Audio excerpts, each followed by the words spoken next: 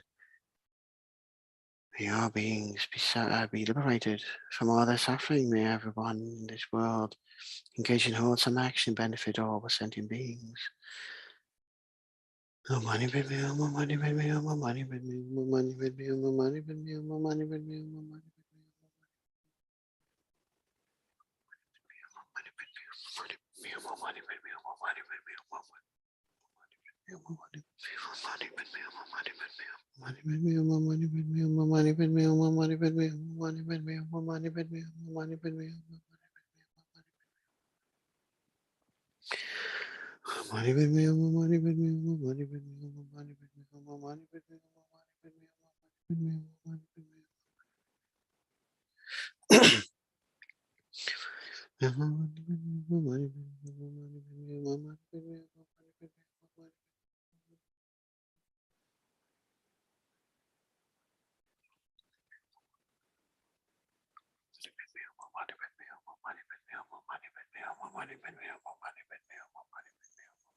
May all sentient beings in the realm of the demigods be liberated. May they be freed from all suffering.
May all beings in the realm of gods be freed from their suffering. May they be liberated and achieve enlightenment.